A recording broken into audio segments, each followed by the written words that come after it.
ताकतवर होगी। अगर वह अपनी ताकत, क्या वह उसके वश में नहीं आ जाएगी? यह सोचकर झांग हाओ ने अपने कपड़े ठीक किए, चेहरे पर एक बनावटी हैंडसम मुस्कान सजाई और उसकी ओर बढ़ा। किंगशुए, डरो मत, मैं यहाँ हूँ, कोई तुम्हें चोट नहीं पहुंचा पाएगा। सू किंगशुए ने उसे बस एक ठंडी नजर से देखा और कुछ नहीं कहा। उसकी नजरें झांग हाओ को पार कर उस पुराने कपड़ों वाले लड़के पर टिक गईं जिसे अभी झांग हाओ ने उकसाया था। पता नहीं क्यों उसे लगा कि उस लिन युआन नाम के लड़के में कुछ खास बात है। कयामत के आने पर हर कोई या तो डरा हुआ था या पागलपन की खुशी में था, लेकिन वह एक गहरी शांत झील की तरह स्थिर था। खासकर अभी जब झांग हाओ की वह दिखावटी धुंध उसके पास पहुंचते ही खुद ब खुद खत्म हो गई, तो सू किंगशुए के मन में शक पैदा हो गया। ये इंसान साधारण नहीं है। जब प्लाजा में मौजूद लोग अलग अलग सोच में डूबे थे, तभी चारों तरफ से सरसराहट की एक डरावनी आवाज आने लगी। सबके चेहरे का रंग उड़ गया। प्लाजा के चारों ओर की झाड़ियों की ओर देखने पर पता चला कि सजावट के लिए लगाए गए वे पौधे जैसे जिंदा हो उठे थे। टहनियां पागलों की तरह मुड़ने और बढ़ने लगीं और जहरीले सांपों की तरह मोटी लताओं में बदलकर भीड़ की ओर फैलने लगी। उसी समय जमीन हिलने लगी, कंक्रीट फट गया और गटरों से विशालकाय म्यूटेंट चूहे अपने दांत दिखाते हुए बाहर निकलने लगे। आसमान में मंडरा रहे कबूतर भी बदल चुके थे। उनका आकार दोगुना हो गया था। आंखें खून जैसी लाल थीं और उनकी नुकीली चोंच धातु की तरह चमक रही थी। आसमान, जमीन और जमीन के नीचे म्यूटेंट जानवरों और पौधों ने हर तरफ से घेरा बना लिया था और प्लाजा में मौजूद सैकड़ों छात्रों को घेर लिया था। दानव, बचाओ! भीड़ में दहशत फैल गई। डर किसी बीमारी की तरह फैल गया। कोई डरो मत, बस कुछ म्यूटेंट जानवर ही तो हैं। मेरे ब्लडी रोमांस की ताकत देखो। इस अफरा तफरी और चीख पुकार में झांग हाओ की आवाज सबसे तेज थी। वह सू किंगशुए के सामने खुद को साबित करना चाहता था। ये उसके लिए एक सुनहरा मौका था। उसने अपने दोनों हाथ ऊपर उठाए। हथेलियों में फिर से वही गुलाबी धुंध उभरी जो पहले से ज्यादा गहरी थी और उसमें फूलों की पंखुड़ियों की परछाई भी तैर रही थी। मरो कीड़ो! झांग हाओ जोर से चिल्लाया और धुंध को पास आती हुई एक विशाल म्यूटेंट लता की ओर धकेल दिया। उसके चमचों ने तुरंत बढ़ा चढ़ाकर शोर मचाया। चांग यंग मास्टर जिंदाबाद! कितने हैंडसम हैं! क्या यही ताकतवर की शक्ति है? सू किंगशुए ने भी अपनी भौहें सिकोड़कर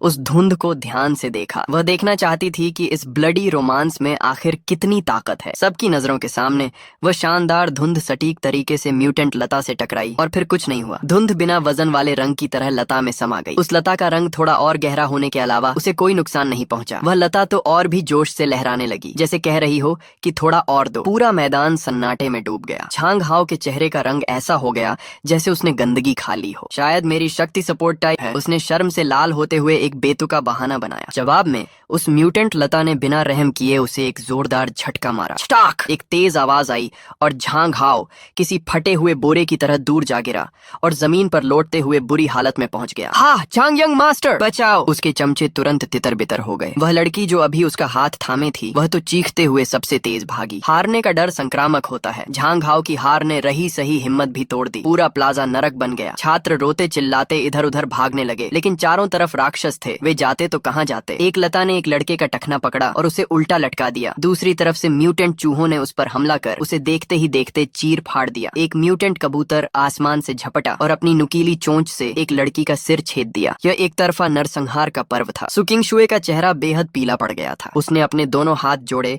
और उसके सामने आधे मीटर मोटी बर्फ की दीवार जम गई। उसने अस्थायी रूप से कुछ लताओं के हमलों को रोक दिया, लेकिन वह जानती थी कि यह ऊंट के मुंह में जीरे के समान था। उसकी शक्ति बर्फीले खनिज पानी को पीने से जागृत हुई बर्फ की शक्ति थी। हालांकि इसमें कुछ रक्षात्मक और नियंत्रण क्षमताएं थीं, लेकिन इतने सारे राक्षसों के सामने उसकी शारीरिक शक्ति तेजी से खत्म हो रही थी। बर्फ की दीवार में भी दरारें आने लगी थीं। क्या करें? क्या आज यहीं मरना होगा? सू किंगशुए का दिल धीरे धीरे डूबने लगा। उसने हताशा में चारों ओर देखा, लेकिन उसे अचानक एक अजीब बात दिखाई दी। अराजकता और मृत्यु के इस दृश्य में एक व्यक्ति शुरू से अंत तक अपनी जगह पर खड़ा था। वह 1 इंच भी नहीं हिला। वह मैं था। मैं तूफान में एक चट्टान की तरह खड़ा था। भले ही चारों ओर मांस और खून के चीथड़े उड़ रहे थे और चीखें आसमान छू रही थीं, मेरे चेहरे पर वही शांत और उदासीन भाव था, मानो मेरे सामने चल रहा यह नरसंहार मेरे लिए एक उबाऊ नाटक से बढ़कर कुछ न हो। तभी पानी की बाल्टी से भी मोटी एक उत्परिवर्ती लता और 3 भेड़ियों के आकार के उत्परिवर्ती चूहों ने मुझे एक साथ स्वादिष्ट शिकार के रूप में देखा। वे 3 दिशाओं से मुझ पर झपटे। सू किंगशुए अनजाने में चिल्ला उठी, सावधान! हालांकि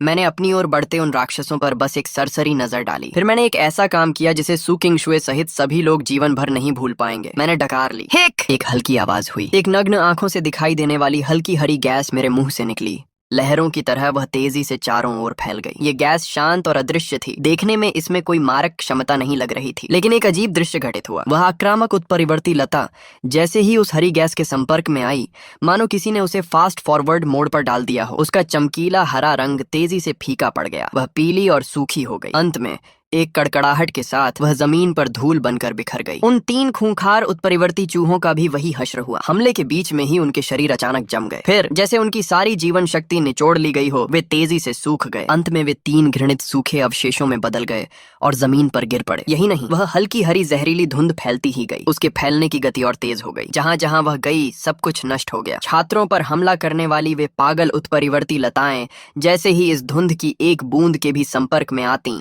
तुरंत राख बन जाती। जमीन पर टकराने वाले उत्परिवर्ती चूहों के झुंड गिरने लगे। मुंह से झाग निकलने लगा और वे तुरंत मर गए। यहाँ तक कि आसमान में मंडरा रहे उत्परिवर्ती कबूतर भी पकौड़ों की तरह नीचे गिरने लगे। पूरी प्रक्रिया में 10 सेकंड से भी कम समय लगा। अभी कुछ समय पहले जो नर्क जैसा दिख रहा था, जहाँ राक्षसों का राज था, वह केंद्रीय चौराहा अब लाशों और राख के ढेर के बीच अचानक बिल्कुल शांत हो गया। अब वहाँ एक भी जीवित राक्षस दिखाई नहीं दे रहा था। बचे हुए सभी छात्र जड़वत खड़े थे। उनके मुंह खुले के खुले रह गए थे। वे चौराहे के बीच में खड़े उस व्यक्ति को देख रहे थे जो किसी देवता या दानव जैसा लग रहा था। अभी क्या हुआ? उसने बस एक डकार ली और राक्षसों का पूरा बसेरा ही खत्म हो गया। वह झांग हाव, जिसे पहले फेंक दिया गया था और जिसका एक उत्परिवर्ती कुत्ता पीछा कर रहा था, वह भी रुक गया। वह कुत्ता पीछा करते करते अचानक रुक गया। उसने जहरीली धुंध की एक सांस ली और आंखों की पुतलियां पलटकर वहीं ढेर हो गया। झांग हाव रुका और पीछे मुड़कर यह दृश्य देखा। उसे अपनी पैंट में गर्मी महसूस हुई। वह डर के मारे पेशाब कर चुका था। सुकिंगशुए के सामने की बर्फ की दीवार टूट गई, लेकिन उसे अब इसकी परवाह नहीं थी। उसकी आंखों में, जो हमेशा बर्फ की तरह ठंडी रहती थीं, इस समय गहरा सदमा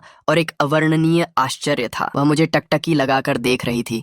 उसका दिल बेकाबू होकर धड़क रहा था। यह आदमी आखिर कैसा राक्षस है? पूरे मैदान में सन्नाटा छा गया। हर कोई जैसे किसी जादू के प्रभाव में जम गया था। सबकी निगाहें चौराहे के केंद्र पर टिकी थी। मैं बस वहीं खड़ा था, शांति से खड़ा था, लेकिन उन सभी की नजरों में मेरी आकृति उन सभी राक्षसों से 100 गुना अधिक डरावनी थी जिन्होंने उन्हें अभी मौत के घाट उतारा था। वह आखिर कैसी शक्ति थी? एक डकार ने जमीन से लेकर आसमान तक उन सभी उत्परिवर्ती राक्षसों को मार गिराया जिन्होंने उन्हें मौत के कगार पर धकेल दिया था। एक जीवित बचे लड़के के पैर कांपने लगे और वह घुटनों के बल जमीन पर गिर गया। वह मेरी पीठ को देख रहा था। उसकी आंखों में डर और श्रद्धा थी। उसके होंठ कांप रहे थे और वह बुदबुदाया, क्या कोई देवता धरती पर उतरा है? राक्षस, वह निश्चित रूप से एक राक्षस है। एक दूसरी लड़की डर के मारे पीछे हटने लगी। उसका चेहरा कागज की तरह सफेद हो गया था। चाहे देवता हो या राक्षस, उनकी नजर में मैं अब मानवीय सीमाओं से बाहर हो चुका था। झांग हाव की पैंट पूरी तरह गीली हो चुकी थी, लेकिन उसे अब कोई होश नहीं था। वह जमीन पर बैठा था। उसका दिमाग सुन्न था। वह अभी कुछ देर पहले ही इस व्यक्ति को खत्म करने के बारे में सोच रहा था। मौत से भी भयानक डर की एक लहर उसके दिल में समा गई। उसे महसूस हुआ कि वह एक विशाल अजगर के सामने